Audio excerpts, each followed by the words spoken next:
I would like to welcome our first keynote speaker, Mr. Kagiso Mfa. Kagiso Mfa is a seasoned leader with over 7 years' experience in organizational development, education development, and leadership consultancy across Botswana, Namibia, South Africa, Tanzania, and South Korea.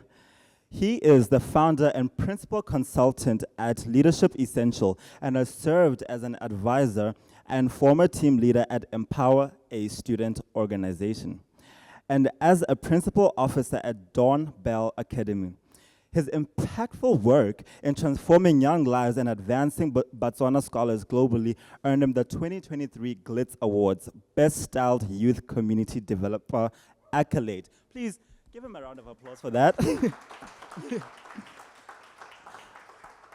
Kagiso is an alumna of Young African Leaders Initiative, YALI, under the Civic Leadership track from the University of South Africa, and holds a BA Honours in Entrepreneurship and Business Leadership from Sheffield Hallam University in the UK. He is currently pursuing a Master's of Education at the University of People in the USA. His contributions include serving as a serving as a country coordinator for Botswana on the Digital Inclusion Campaign, Right to Education under UNESCO, and leadership roles as SRC President at Botswana Accountancy College from 2019 to 2020, and Vice President of the Botswana Union of Students Association between 2019 and 2020. He is also a board member of Wise Up Monana. Ladies and gentlemen, please give up a round of applause to the formidable Kagiso Mfa.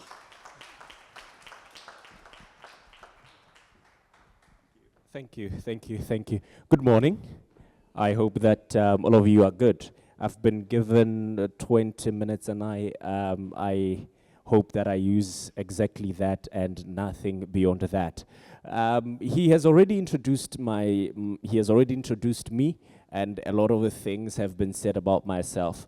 But I think it will be fitting to let you know, and I've been told this a couple of times this year, that in most cases, often most times than not, we sell ourselves short, and that is why we aren't able to get within the rooms that we aspire to get into. That is why we aren't able to make as much as impact as we'd want to, right? So as I challenge you, and as I'll be challenging you over the next 19 to 18 minutes to do something better for yourselves and to be a better individual, this also comes as a call for action to myself to say, from now henceforth, I shouldn't sell myself short, and I definitely should be able to get myself out there even the more. So in his introduction, he did say that I am sitting for my MED with the University of the People. I think it's something worth saying also that I am also sitting as well, simultaneously, that is, for my master's in my Master's of Business Administration with the European University, Business University. And I do this deliberately to say, one, as young people, one of the things that we think we have that we don't have is time. We don't have the luxury of time. There's only so much that you can do when you are still young.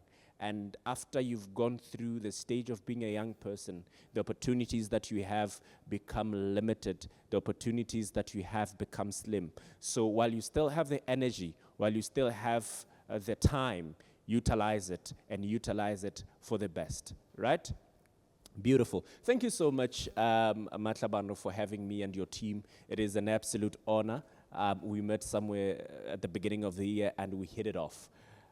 Allow me to share with you a small story or a small experience that I had over 5 years ago.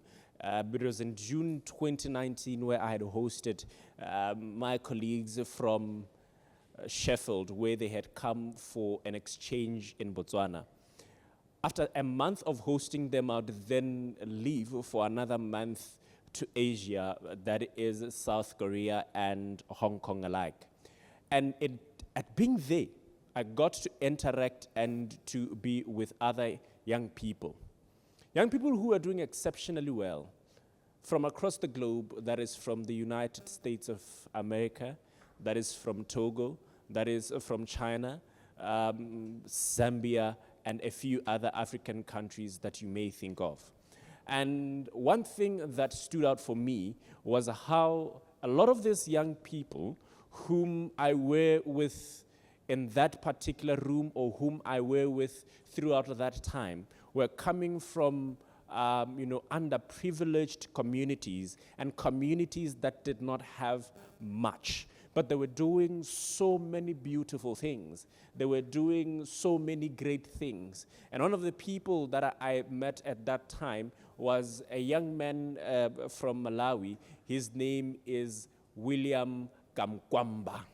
So William Kamkwamba is a young man who, in his teenage years, designed what we call a wind turbine from scrap metals to power his entire village at his teenage age.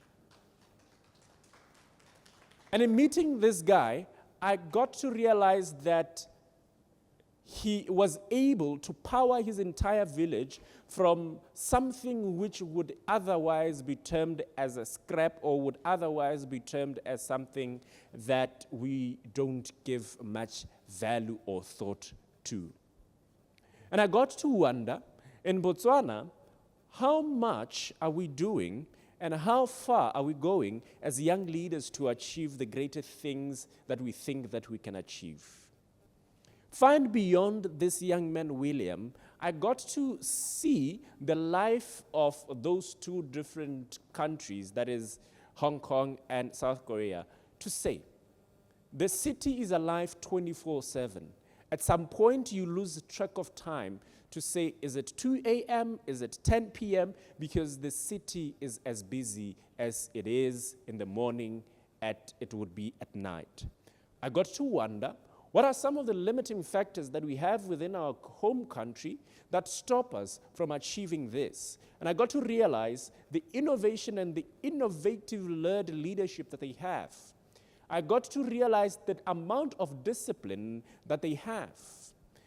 And I realize and highlight this because those are some of the fundamentals that we do not have within this country as young people. We do not have the discipline to take accountability and to seek accountability from the people whom we've allowed to lead us, and we do not want to take accountability and responsibility as young leaders alike. Oftentimes than not, we want to term leadership as something that is positional and something that is title-based and something that is power-based. And we forget that true leadership and the essence of leadership really stems from impact and influence. So today, as you learn and as you engage on most of these conversations, the question that you need to ask yourself is, how much impact am I making? If I'm not making as much impact, what is it that is stopping me from making this impact? And after asking yourself these questions, you must be able to action them. Oftentimes than not, we meet on fora like this to discuss issues like this, to really be fired up and give content on TikTok, on social media, on Facebook, on Instagram, and let the fire die down without doing the actual work. Over the past 6 years, I've spent most of my time on ground doing the actual work. It is only now where I am trying to leverage the power of social media and distributing the work that is being done. And I use these words deliberately to say, distribute the work that has been done, not to say distribute the idea that you have, but distribute the work that you've done such that others can gain inspiration and can develop their own interventions and initiatives from that. And that really is what I think would be the hallmark of my work over the past few years. As we transition into a new season and as we transition into a new wave of impact, I know and I am rest assured that the foundation and the foundational work of my community work has been done. Far and beyond that, I need you to understand that when we talk about leadership and leadership for social impact and social change, we're not talking about only NGOs, right? you would understand that within the different companies and different institutions in the corporate space, they are what we call CSR initiatives, or they are CSR departments that really speaks to corporate social responsibility. And corporate social responsibility is a strategic aspect of a business. So you can also make an impact within your corporate space in that particular area. How much do you push for social change within your corporate space? One of the social responsibilities that Stanbic Bank, which is hosting us now, is interventions and platforms such as this ones, where they get to give us their spaces to discuss issues of national and international importance and what could possibly be of international change and impact. So you need to understand that your impact not only ends within the civil or civic society, but you can make as much impact in the corporate space, you can make as much impact in the entrepreneurial space as well. Part of what we do at Leadership Essential is corporate social responsibility, particularly within the education and youth development spaces in marginalized communities of Botswana and the SADC region alike.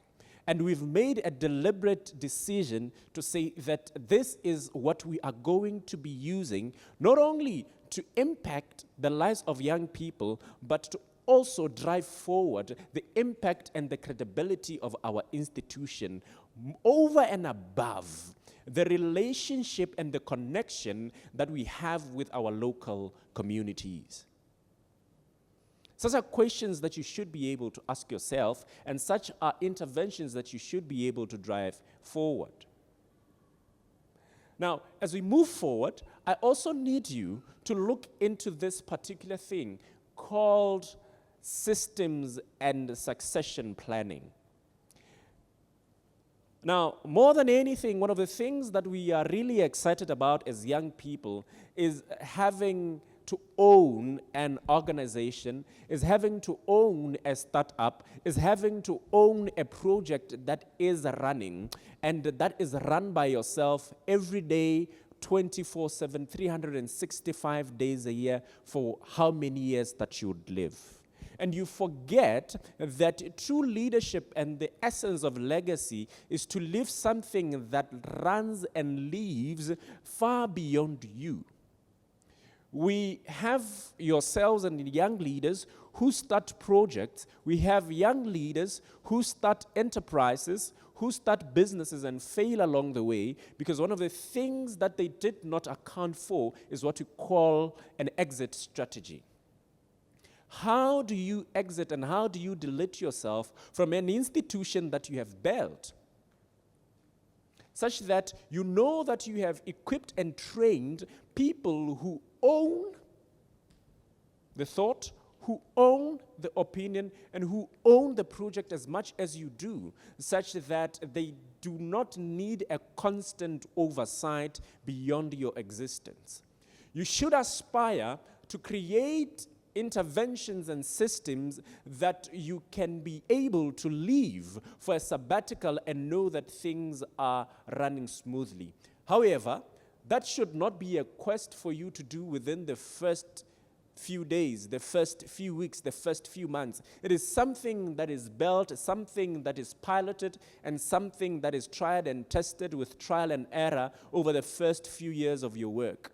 So that is why I was saying, for as long as you are still young, one of the things that you should really tell yourself, one of the things that you should challenge yourself is to put in all the work and all the effort that you can in these interventions, such that when the inevitable time comes for you to rest, you can rest knowing fully well that that which you're doing is working perfectly fine. I've had the opportunity to engage with tourists from across the globe, and surprisingly, these tourists have been in the mid-ages and old ages. And in questioning them to say, why is it that you are only choosing to travel now when you are old, their response has always been common to say, I've spent the first few years of my life working such that I don't have to work now, such that I don't have to worry about the work now. The work is now automated. The work does itself now. All I do now is to seek reports. All I do now is to wait for the money to come in as I travel and enjoy myself. So you must understand that there are steps towards these things. Far and beyond that, you need to also understand that a succession plan does not mean that you are deleting yourself completely. It means that you are replicating and duplicating yourself within a system that in your physical absence, the work that you've done continues to go on. The legacy that you've created continues to develop, continues to impact many people. The question is, in your local communities, in whatever endeavor that you are doing professionally or in the civic space, how confident are you that it can run given a day where you'd be, God forbid, hospitalized? Will it run or will it collapse? That's a question you should ask yourself. I need us to also look at the life of a lady called Gracia Marcel, who created systems that are sustainable within the spaces of education as well as child welfare in Mozambique and beyond, and Africa. I get to engage with a few pals and colleagues from Mozambique whom I went to UNISA with, and I realized just how much impact that this lady has had, even in her absence now. How do you collaborate and how do you partner and how do you network to ensure that the interventions that you have are long-lasting? I need you to also understand that true leadership speaks about a long-lasting impact, and it speaks about an impact that changes lives for better. That does not only tick the to-do list, but ticks the boxes of the impact, that ticks the boxes of has many lives been changed or not. And that really has to be the quest that you put in your heart whenever you get up in the morning. Now, one of the things that we do is, in any given situation and in any given circumstance, would come and gather in a social event, would come and gather in an event like this one, and when we network, we want to say that we've networked when you've taken Thabango Leboheng's number and you WhatsApp him a month later or a week later to say, it was lovely meeting you. No, the real essence of networking is to build a sustainable connection that speaks to the work that you do. What value proposition do you have to whom you're connecting with, right? It's not just a take, it's a give and take. What is it that you are giving as you expect to take from me? So you need to then move from the notion of networking for the sake of saying, I know so and so, to the notion of saying, I have connected with you. How can I put my skill set together with yours to advance positive social change? How can I put my skill set and my community together in connection to yours to advance myself and my community? Far and beyond, let me draw it back to you to say, never ever, at any given day, forsake yourself and your well-being for the sake of, say, the community. 2,000 years plus ago, Jesus Christ died. There'll never be another Jesus Christ who will die for us. Don't be a small Jesus. His death is far beyond sustainable, and it is sustaining us 2,000 years later, and it will sustain us even after we are long gone.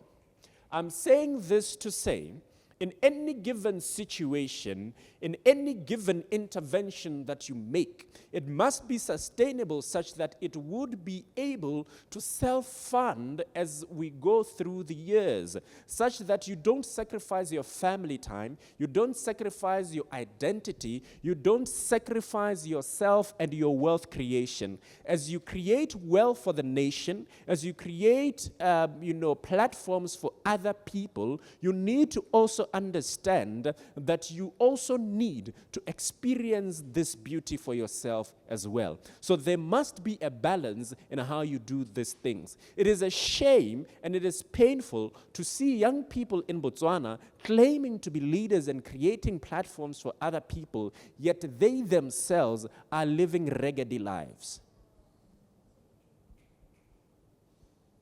So as you aspire to make social change, as you aspire to give yourselves tools to make your initiatives great, you must also ensure that your life is cognizant and is in relation or is in the same level, even better than your interventions.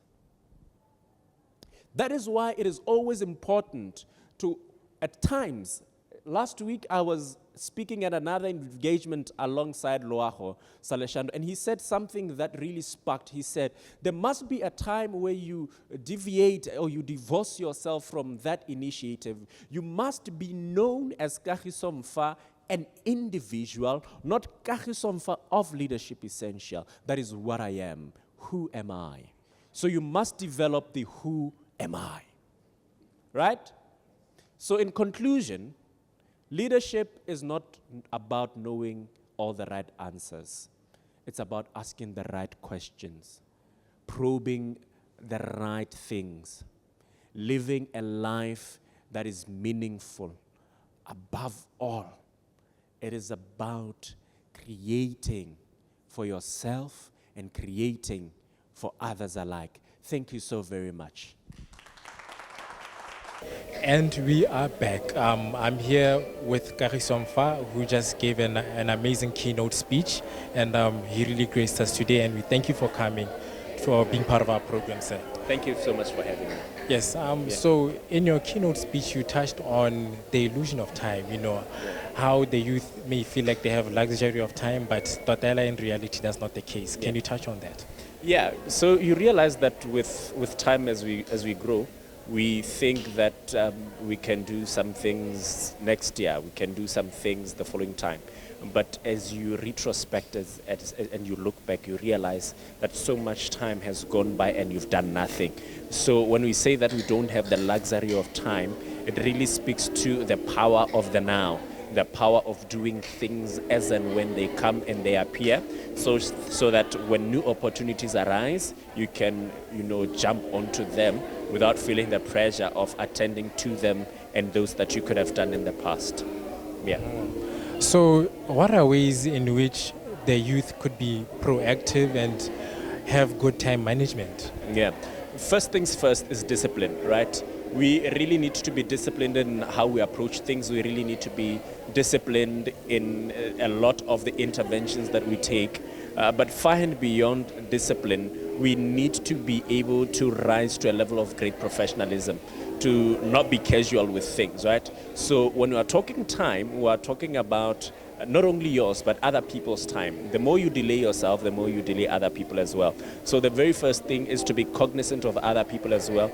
Discipline, be cognizant of other people as well. And after that, then you can now look at the things that really, really matter. Does it really matter that much? And if it matters that much, then you should be able to prioritize it.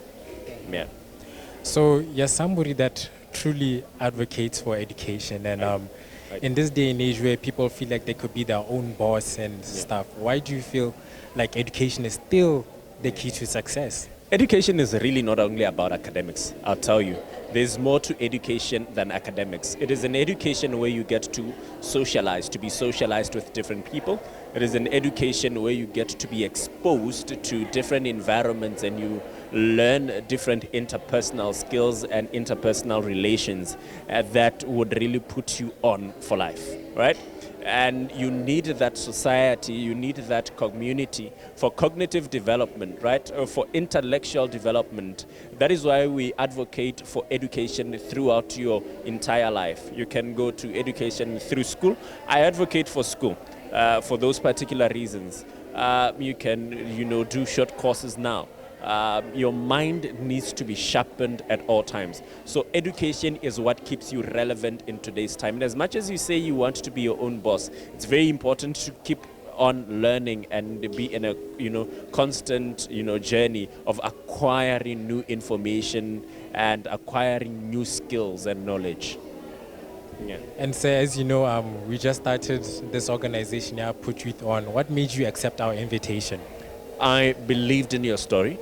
I loved your story, and I loved, what you are selling, the future that you are selling. And I'm all about, youth development. I'm all about creating platforms for youth to thrive, and such is a platform like this one.